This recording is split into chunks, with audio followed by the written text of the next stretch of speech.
नमस्कार,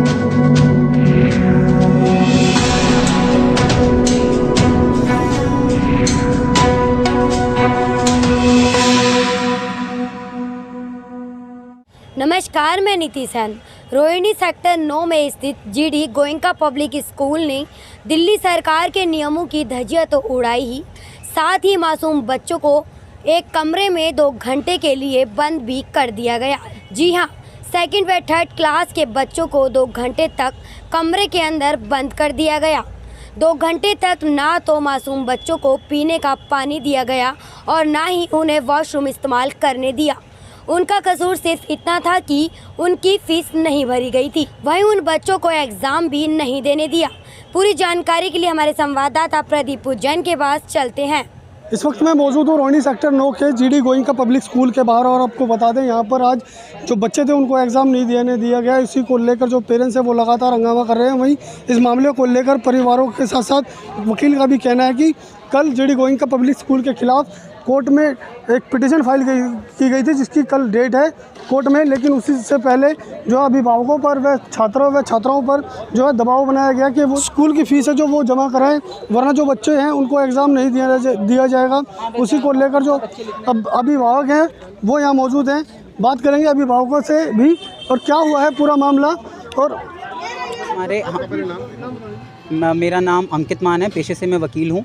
हमने देखा न्यूज़ में किस तरह से हमारे माननीय मनीष सिसोदिया जी किस तरह की लंबी लंबी बातें करते हैं। चीफ मिनिस्टर साहब कहते हैं कि बाहर यूएस से, अमेरिका से हमारे स्कूल को एक आदर्श माना जाता है। उसके सिद्धांतों को लेकर ये चुनाव की तैयारी करते हैं। पर एक सच्चाई, मनीष जी, एक सच्चाई जो GD Goenka public school sector 9 Rohini की है, जहां पर बच्चों को स्कूल के अंदर एक कमरे में बंद कर दिया गया। ना उनसे पानी की पूछा गया, ना वॉशरूम की पूछा गया, सिर्फ इसलिए कल हमारी दिल्ली हाई कोर्ट में एक रिट पेंडिंग है अंकित मान वर्सेस डायरेक्टरेट ऑफ एजुकेशन। उसमें हमने इन्हीं मुद्दों को उठाया। स्कूल ने 15% की डिडक्शन जो मिलनी थी परमिटेड हेड्स पे अपने ईयर मार्क लेविस को जोड़ लिया गया। और अब पेरेंट्स अब जो स्टूडेंट्स हैं यहाँ पर उनको बहुत ज़्यादा परेशान करा जा रहा है। इतना परेशान कि स्टूडेंट्स बाहर आके रो रहे हैं कि मम्मी आज हमने सुबह से पानी भी नहीं पिया। ये बच्चे कोई 2nd क्लास में है, कोई 3rd क्लास में है, कोई 4th क्लास में है और बच्चों से लिखवा रहे हैं कल अपनी फ़ीस भर देना। क्या बच्चा भरेगा? क्या दिल्ली स्कूल एजुकेशन एक्ट ने कहीं किसी रूल या किसी सेक्शन में परमिट किया है कि हमारे बच्चों को रोका जाए, हमारे बच्चों को बंद कर दिया जाए एक कमरे में? कहाँ है इंसानियत? अभी पुलिस ने क्या कहा? स्थिति यही है कि एसएचओ साहब अंदर आए हुए हैं और अनिल जी अंदर आए हुए हैं। इन सब का ये कहना है कि स्कूल की कोई गलती नहीं है। बच्चे रो रहे हैं पर स्कूल की कोई गलती नहीं। क्योंकि मैं आपको बताना चाहूँगा, जब मैंने स्कूल की फायर एनओसी को उठाया, फायर एनओसी में मैंने देखा अनीता राणा जी का नाम लिखा हुआ था। अनीता राणा जी जो कि कुलवंत राणा जी की वाइफ हैं, जो कि बीजेपी से 3 बार एमएलए रहे हैं। इस तरह से पॉलिटिकल इंटरवेंशन के बाद आज हमारे बच्चों के साथ ये स्थिति आ गई है। अब मैं ये जानना चाहता हूँ, क्या हमारा कानून बड़ा है या हमारी बीजेपी की सरकार? इन दोनों में से बड़ा कौन है? बस ये एक बहुत बड़ा सवाल है आज का। हमारी 2 साल पुरानी फ़ीस पेंडिंग है, जो कोरोना के टाइम की फ़ीस पेंडिंग चल रही है। उसकी कुछ इन्होंने खुद बोला था, एडमिनिस्ट्रेशन ने, अकाउंट ने, कि आप हमारे को इंस्टॉलमेंट के अंदर पैसे दे देना। अब इंस्टॉलमेंट के अंदर की जो डेट आती है वो भी 10 जो इस मंथ की, करंट मंथ की डेट है, उससे पहले इन्होंने एग्ज़ाम से पहले इन्होंने डेट निकाल दी कि एग्ज़ाम से पहले दोगे तो आपको एग्ज़ाम में बैठने देंगे, अदरवाइज़ एग्ज़ाम में बच्चों को नहीं बैठने देंगे।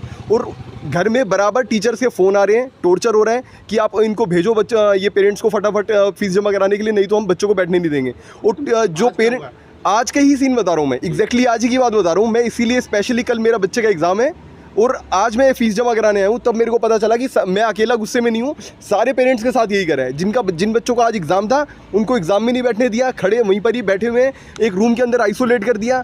बच्चों के मेंटल में क्या इंप्रेशन पड़ रहा है? 6 साल 7 साल के बच्चों का, जिनके पेरेंट्स लोग फ़ीस नहीं जमा करा पाए, वो बच्चे एग्ज़ाम नहीं दे पा रहे, उनके दिमाग में क्या इंप्रेशन पड़ेगा इस चीज़ का? क्या कोई स्कूल को फीस को लेकर केस भी डाला हुआ है? केस अभी वही चीज़ चल रही है। अंदर काउंसलिंग रूम के अंदर बैठे हैं, एसीपी साहब आए हुए हैं, सारे पुलिस निरीक्षक जितने भी एसएचओ वगैरह सब आए हुए हैं और वहाँ पे अंदर मीटिंग चल रही है। सारे पेरेंट्स लोग रो रहे हैं बच्चों के लिए कि 6 साल के बच्चों के साथ इतना टॉर्चर कर दिया। अब आगे वो एग्ज़ाम देंगे तो उनके दिमाग में क्या इंप्रेशन आएगा कि वो क्या आगे क्या कर पाएंगे लाइफ में? उनका सारा मेंटल सेटअप भी बिगाड़ दिया इन लोगों ने। विवेक नाम है मेरा। विवेक जी, क्या हुआ है स्कूल में? ये हुआ कि आज बच्चों का एग्ज़ाम था और हमें कोई इंटीमेशन नहीं दी कि बच्चों को एग्ज़ाम में बिठाने जा देगा। बच्चे अपनी पूरी तैयारी वारी करके आए, रात को काफ़ी लेट सोए। आज उनको बोला कि जी आपको एग्ज़ाम नहीं देने जाएगा और एक अलग रूम में बंद कर दिया। बेटी मेरी है, इसका एग्ज़ाम था, पूरी तैयारी करी पर एग्ज़ाम नहीं देने दिया। और रीज़न कि आपने फ़ीस जमा नहीं करा है, जबकि कोई फ़ीस ड्यू भी नहीं दी। 10 ये 4th D में है, 4th क्लास में है। एग्ज़ाम की ड्यू डेट जो अपनी होती है 10 सितंबर होती है फ़ीस की, पर आज से 6 सितंबर ही है। और जो पैसे मांग रहे हैं वो भी गलत मांग रहे हैं। उसका मेरे को इंटीमेशन नहीं था। बच्चों को अलग रूम में बंद कर दिया। 70 से 80 बच्चे कम से कम थे बच्चे के हिसाब से। कोई पानी नहीं पीने दिया गया, 3 घंटे बंद किया गया, एग्ज़ाम नहीं देने दिया गया। पानी पीने दिया गया है। पानी तो बेटा 3 घंटे बंद किया है, 3 बच्चों को। इन्होंने बहुत यहाँ पर हम लोगों को 12 बजे से हम यहाँ हैं, हमारा बच्चे को एग्ज़ाम नहीं देने दिया गया और उसके बाद हमें कोई इन्फॉर्मेशन भी नहीं दी गई कि बच्चे को हम एग्ज़ाम नहीं दे रहे हैं। 6 साल की मेरी डॉटर है, एक रूम में उसको बंद कर दिया गया सारे बच्चों को, और उनको वॉशरूम जाने तक के लिए अलाउड नहीं था। मेरी डॉटर की स्टमक में पेन था, उसने बोला, उसको उन्होंने मेडिकल रूम में भी नहीं जाने दिया। वो लिटरली यहाँ से रोते हुए गई है। आप लोग बाहर क्यों नहीं आ रहे, अंदर क्यों हैं? नहीं, वो बार-बार मिनट में लॉक लगा रहे हैं। वो अंदर बाहर नहीं होने दे रहे हैं पेरेंट्स को। हम भी बंद ही हैं यहाँ पे। मेरा नाम नायशा है, मैं क्लास 4th में से हूँ। मैं अपने एग्जामिनेशन हॉल में बैठी थी। हुआ क्या, सडनली इंचार्ज मैम आ गई। इंचार्ज मैम ने बच्चों का नाम लिया था, उनमें से मैं भी थी। तो हमने फॉर्म लाइन किया, हम 3rd B में बैठ गए। जब तक हमारा एग्ज़ाम चला हम तब तक हम 3rd B में बैठे। लंच भी हमें वहीं पे करना पड़ा था। तो फिर हम लंच करने के बाद हम अपने क्लासरूम में गए थे। आपको एग्जाम क्यों नहीं देने दिया? हमें एग्ज़ाम देने इसलिए नहीं दिया क्योंकि मेरी फ़ी ड्यू थी। बेटा क्या क्या हुआ इस दौरान? आपको पानी नहीं पीने दिया गया? पानी नहीं पीने दिया, वॉशरूम जाने नहीं दिया, और एसी चल रहे थे? एसी बंद थे। एसी बंद कर दिए थे। क्या हुआ बेटा? आज मुझे पेपर नहीं मिला। मैं बार-बार मैम को बोल के जाया ताकि मेरा पेपर कब मिलेगा। मैं बोले थे आई गेव मैम ने जब भी नहीं दिया।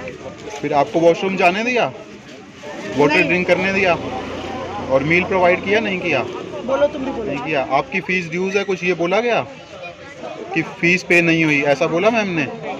बोला था कि फ़ीस पे नहीं हुई है अभी? मम्मी को बोला था, इसलिए आपको एग्ज़ाम नहीं देने दिया। ठीक है। ये प्रिया हल्का सा अरे मुंह पे क्यों लगा रहे हो? मेरे बच्चों को मॉर्निंग में स्कूल में एग्ज़ाम नहीं देने दिया कि तुमने फ़ी पे नहीं की है तो इसलिए तुम्हें पेपर नहीं देने दिया जाएगा। और बच्चों को वॉशरूम में जाने नहीं दिया, पानी पीने जाने नहीं दिया, क्लासरूम में बंद करके रख दिया उनको। और स्कूल है मैम ये? GD Goenka sector 9 Rohini. आपको किसने बताया कि ये जो बच्चों के साथ जो वारदात घटी अंदर, जो कैसे पता चला? पेपर नहीं देने दिया गया? मैं बच्चों को वॉकिंग डिस्टेंस से लेने आती हूँ, बच्चों ने मुझे रास्ते में ही बताया। मैं जस्ट घर पे गई, इनको पानी वानी पिला के just come back to school. क्या मामला, स्कूल ने ऐसा क्यों किया बच्चों के साथ? I don't know. हम सब यही बोल रहे कि हमें रात को एक मैसेज ड्रॉप कर देते कि फ़ी पे नहीं हुई तो हम बच्चों को एग्ज़ाम, कितनी फीस होगी?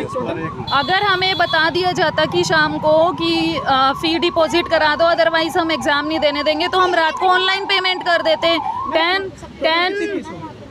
10 डेट ड्यू होती है कि फ़ी डिपॉजिट के लिए, तो एवरी पेरेंट सोचता है कि 10 को ही डिपॉजिट कराऊंगा, तो हमने भी इसीलिए ये 10 ही डेट फिक्स की हुई है कि 10 को करवाएंगे। तो बच्चे आज रोते गए हैं। बच्चों को पता किया, स्कूल बंद करा गया इस तरीके से? 60 to 70% बच्चे हैं अंदर स्कूल के। मतलब किसी को पेपर नहीं देने दिया? नहीं, सबको एक रूम में बंद कर दिया कि तुम्हें you are not allowed to go washroom and don't drink water. कहीं ना कहीं दिल्ली सरकार के जो नियम और कायदे कानून जो बनाए गए थे प्राइवेट स्कूलों को लेकर, लेकिन प्राइवेट स्कूल जो है वो दिल्ली सरकार के नियमों को ताक पर रखकर अपनी मनमानी चला रहे हैं। ये पहला मामला नहीं, इससे पहले भी कई तरह के वीडियो सामने आ चुके हैं। लेकिन दिल्ली सरकार के दावों की यहाँ पर खुलेआम धज्जियाँ उड़ाई जाती हैं। कहीं ना कहीं दिल्ली सरकार को भी इन प्राइवेट स्कूलों के ऊपर लगाम लगानी होगी। दिल्ली से असल न्यूज़ के लिए नीतीश सैन के साथ प्रदीप उज्जैन की रिपोर्ट।